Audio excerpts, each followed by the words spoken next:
secret word tonight is hand. H-A-N-D. Ham? Oh, that's me, huh? You bet your life.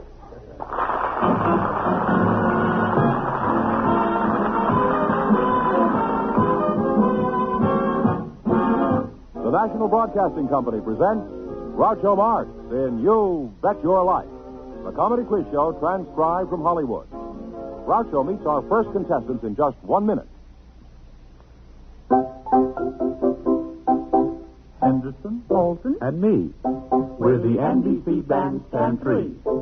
we sing, And we play, and we keep things gay on NBC Bandstand every day. That's Henderson, Olson, and me. The latest hit tunes, and old favorites, too. games, gags, and guest stars to entertain you. Olson sings the songs you love, we found. Henderson makes the big band sound. We're live. We're fun. The blues will run from Henderson, Olson, and me. Enjoy 90 wonderful minutes of music and fun with Skitch Henderson and the band of stars, Dorothy Olson and me, Bert Parks, MC, live on NBC Bandstand weekday mornings over most of these stations. From Henderson, Olson, and me, we're the NBC Bandstand 3. From Henderson, Olson, and me, we're the NBC Bandstand.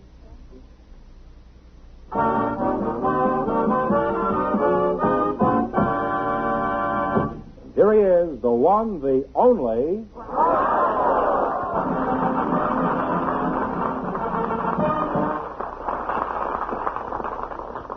Well, here I am again with a chance for each of our couples to win up to $10,000. And if any of them say the secret word, they'll win an extra $100. George, who's first? Groucho, I'd like you to meet Angeline Papadakis and Joseph Interligi. So both you in, please, and meet Groucho Marx. Welcome to You Bet Your Life. Say the secret word, and you each take home an extra $50. It's a common word, something you see every day. Angelina Papadakis and Joseph Interligi, eh? Papadakis and Interligi, it sounds like an intersection in Scranton, Pennsylvania. I can just hear a young couple saying, I'll meet you at 3 o'clock in the morning at Papadakis and Interligi. And be sure to bring your switchblade. My name is Joseph Interligi. Interliggi. You can spell it, too. Can you spell it? No, I'm sorry, I can't.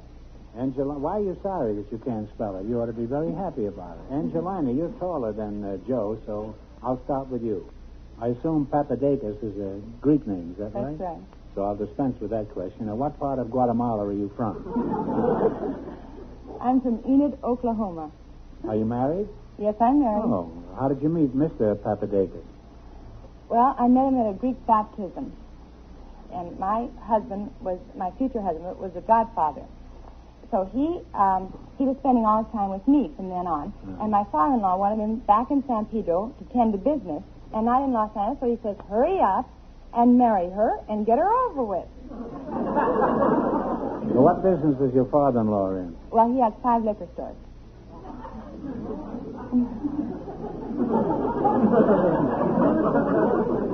And who runs these stores? Oh, my husband. Well, would you have married him if he'd had 5 grocery stores? Well, I would have married him if he had 5 banks. Well, that I can understand. Angeline, what keeps you busy? Do you work around the 5 liquor stores, or do you confine your activities to housework? Well, I have a husband and 3 boys to take care of in my house. But in the evening, I go to university, too, and I take extension courses. You take care of 3 kids all day, and you still have strength enough to go to night school? What's the reason for the evening courses? Are you getting ready with a good sideline in case Prohibition comes back? No, I'm going to work for a BA and then a master's and eventually a PhD. Mm-hmm. Very impressive. What do you want to be, finally, ultimately? Ultimately? Eventually. A writer. A writer, huh? All the writers I know would rather be in the liquor business. Now then, Mr. Interligi. My name no Mr. Interligi, Mr. Groucho. My name is Joseph Interligi.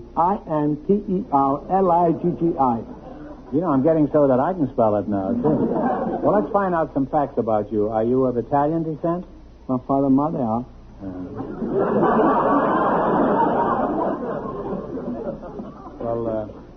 Where were you born? I'm an Indian. Where? I'm an Indian. What is it like in I'm an Indian? I don't know about it because I was young. Well, is it anything like it is in Muncie, Indiana? Well, I can't remember because I go away from Emin, Indiana to Cleveland, Ohio when I have 4 years old. You went to Cleveland when you were 4 years old? That's right. Where'd you go, for the World Series? No, from Cleveland, Ohio, Daddy and Mama take me to Sicily. Oh. How long were you in Italy? 16 years. Oh. I'm from Sicily. Sicily. C-I.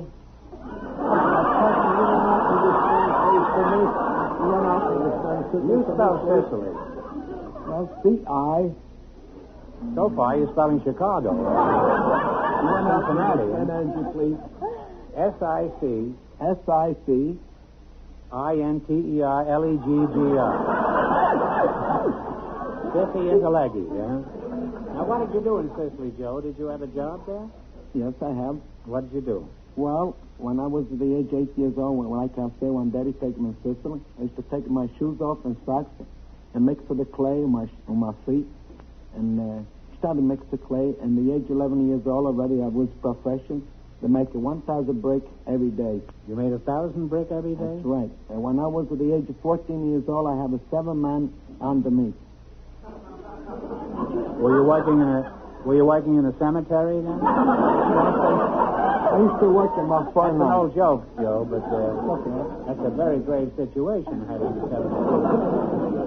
This is on a very intellectual plane, this conversation, and I hate to change it for one as sordid as money, but I know you want to get a crack at the big money, so we're going to play You Bet Your Life. And remember, Joe, your partner. Yes. She's a college girl, so before you answer, you discuss it with the lady over there. All right.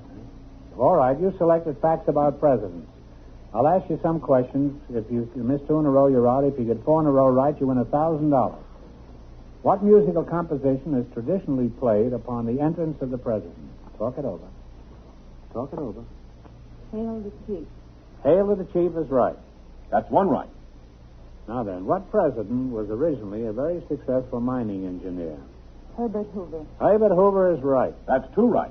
What president was nicknamed Old Hickory? Andrew Jackson. Andrew Jackson is right. Get the next one right, and you have $1,000. Oh, boy! That's not a very dignified attitude for a mother.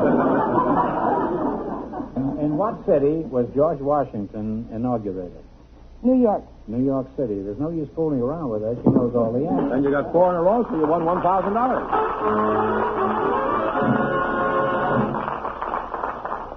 Well, you won $1,000. You can keep it and quit, or else you can come back later and at the back end of the show and try to double your money. You may even get a crack at $10,000.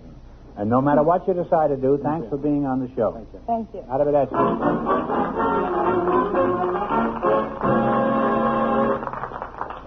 In just a moment, our second couple will join Groucho to play You Bet Your Life. Thanks for your carefulness. Ladies and gentlemen, this is Bob Hope speaking for the National Safety Council, and I just want to say thanks for the memory of winters you have spent without an accident. Your eyes and mind are never blind for all your care is meant, and we thank you so much. Yes, ladies and gentlemen, if you drive with extra care in the wintertime, take a bow. And take a special tip from the National Safety Council. Poor visibility is a great winter driving hazard. Keep your lights, windshield wipers, blades, and defroster in good condition. Keep the icicles off your eyelashes. And see your way through the winter safely. Thanks to your carefulness, you'll keep your winter free of traffic tragedy, and it pays you so much.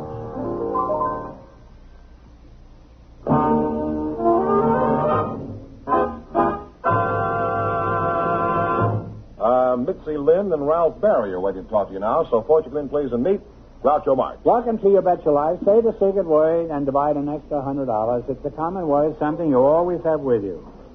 Mitzi Lynn and Ralph Barry, is that right?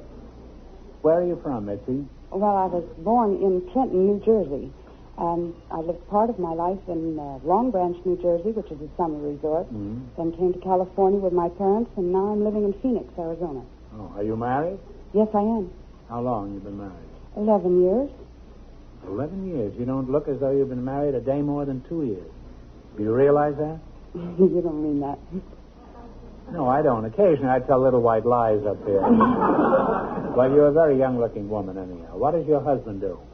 Well, during the week he's a barber, but on the weekends he plays drums. In the barber shop? No. He plays drums on weekends, huh? Yes. I guess on weekends it's a relief to look at some skin that doesn't have hair on it.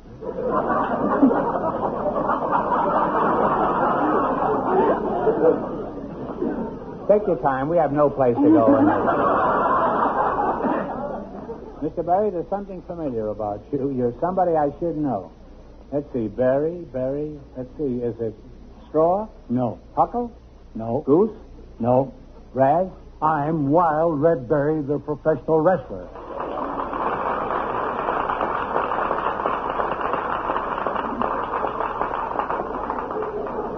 Wild Red Berry? I never heard of him.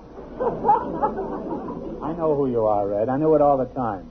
I've never seen you wrestle, but I'd like to go to one of your rehearsals sometime. Red, I'm going to ask you a straightforward question, and I expect a crooked answer. Now tell me, is wrestling really fixed? No. I knew I'd get the truth out of you. Now, Red, if you can throw these other wrestlers around like you throw the bull, you should be the greatest wrestler in the world. Have you ever thought of that? I am the greatest wrestler in all the world. You are. On what basis do you make this modest claim? Have you ever won anything of importance? I mean, in the ring. Groucho, for your information and edification, I was world's light heavyweight wrestling champion 3 times. I was junior heavyweight champion of the world 1 time. I was champion of all Texas. I was Central States heavyweight wrestling champion and Heart of America heavyweight wrestling champion. Is that sufficient evidence? How do you account for your success, Red? You don't seem to be particularly large and muscular. How can you beat all these gorillas? Are you better at memorizing the script? Because of my brilliant intellect.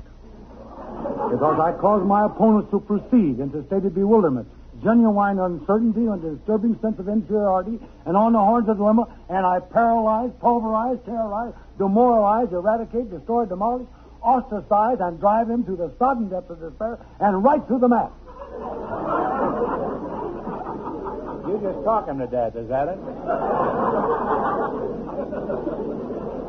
Have you had any mishaps in the ring? I mean, have you ever had any bad bruises? I have had my ribs broke, my collarbone, my shoulders, my hands are broke up, my teeth knocked off. Had enough. Wait a minute. You said the secret word. Okay, Doctor. Up in the bird nest. You said the secret word, so you win $50. With the conversation you were making there, you were bound to say the secret word. You said every other word. Now tell us what happened to you. What have you broken in the ring? I've had my ribs broke, my collarbone, my shoulders, my hands are broken up, my teeth knocked off. I've had enough stitches in this eye here to make Grandma a quilt. And I had my neck broke and my back broken. Well, Red, now I remember where I've seen you. You were hanging up in a meat market. Now, how can you have all these broken bones and still say that you're in good physical shape? Why? Because medical authorities tell me at Mayo Clinic and Research Kansas City, where I go through every year, that I am a specimen of physical perfection. And I'm just like a 16-year-old boy.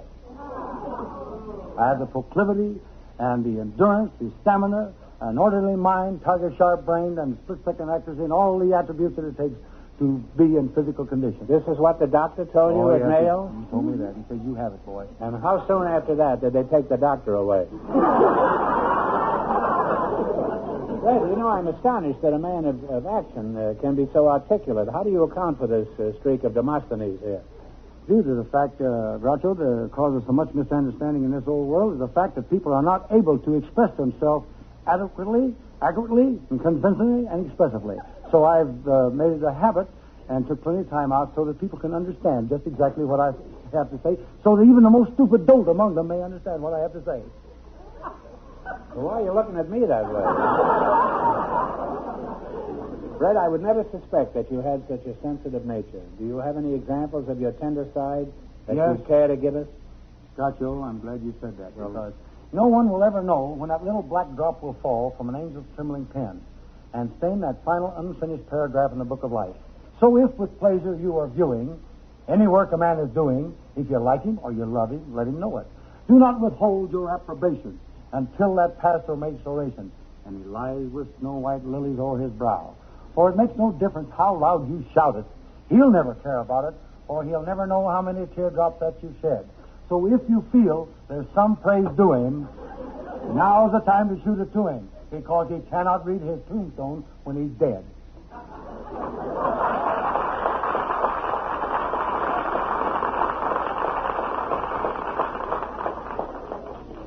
If you don't get the Pulitzer Award for poetry this year, there's something screwy going on at Columbia University. Fred, that was simply beautiful. There isn't a dry eye in the house. In fact, I'm afraid to look. I wouldn't be surprised if nobody's left in the house. Hello out there! Well, this has been a most enlightening evening. It's one of the most enlightening evenings I've spent in years. I'm still in the dark, but it sure has been enlightening. Now, let's play You Bet Your Life. Will you throw Mr. Fenneman over your shoulder? No, he wouldn't. I'm glad. All right. Now, you selected folk tones and old-time favorites. The orchestra will play the tune. You tell me the name of it. If you miss 2 in a row, you're out. If you get 4 in a row right, you win $1,000. Tell me this name of this old favorite. Play, Jack.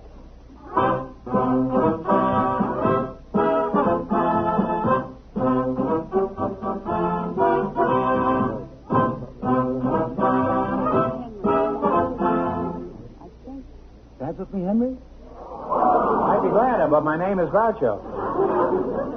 No, it's Wait for the Wagon. Oh. You have one wrong now. Don't get the next one wrong or the game is over. No, I know you've played this. What is it, Jack?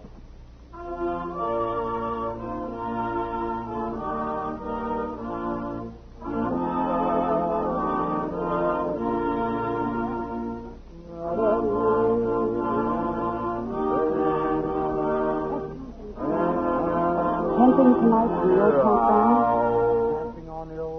Well, that's close enough. Tenting on the old campground. Tenting tonight on the old campground. You now have one right again. You know what can happen if he goes out of here broke? He's liable to throw you over her shoulder. You? Not me. No, I'm sitting down. Huh? All right, what is the name of this old song? Play it, Jack.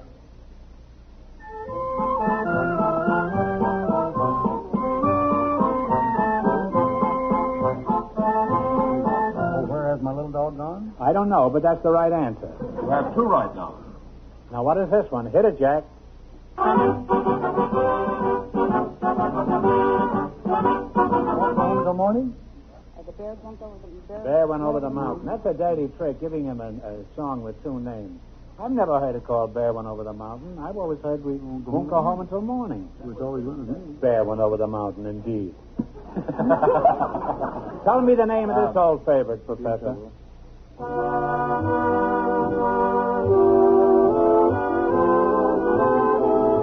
What is it? My old Kentucky home. No, I'm sorry. That's where the bear went over the mountain. I think you got 4 in a row, so you win $1,000. You won $1,000. Give her a big kiss, Wait a minute. Now, just a moment.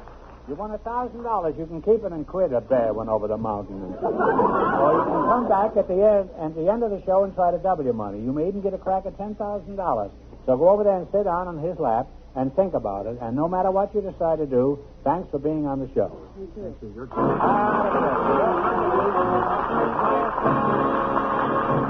We'll find out if any of our contestants will try for $10,000 in just a moment.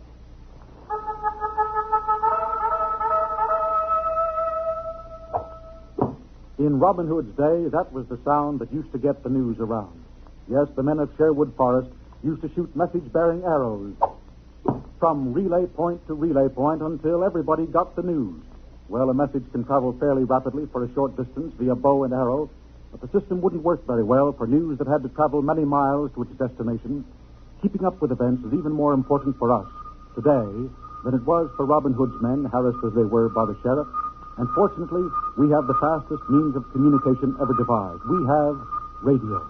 And NBC Radio, with news on the hour, keeps us posted on worldwide events wherever they happen, as soon as they happen. In our day and age, this is the sound that really gets the news around. This is Leon Pearson inviting you to keep up with the news on the hour all day, every day, over most of these NBC stations.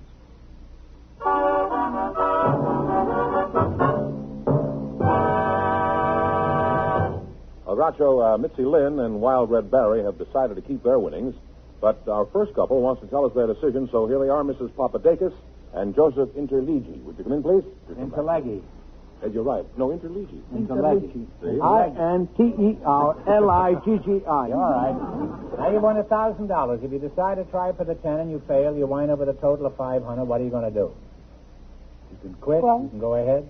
I'd like to continue. You want to continue? What about you, Joe? Continue. All right. Now get together and you pick a number from 1 to 10 and then spin the wheel. If any number besides the one you pick comes up, this question is worth $2,000. However, if your number comes up, this question is worth $10,000. What number do you want? 5. Is that all right with you, 5? Well, I like 8. Well, take 13. I'll give you 8. No. You want 8? 8. 8, all right? All right. Give it a Fine. time.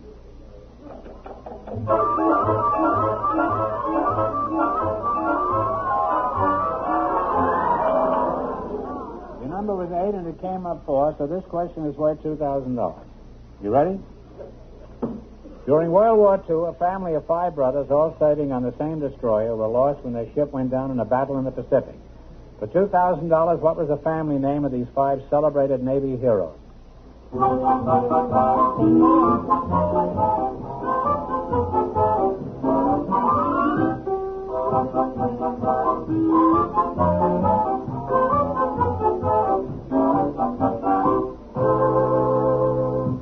Mr. Indelagi, what is the answer?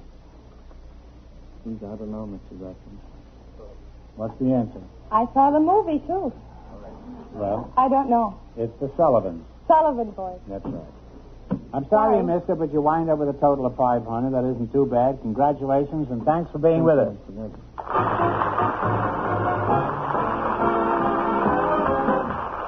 You Bet Your Life is transcribed in Hollywood. Produced by John Goodell. Directed by Robert Dwan and Bernie Smith.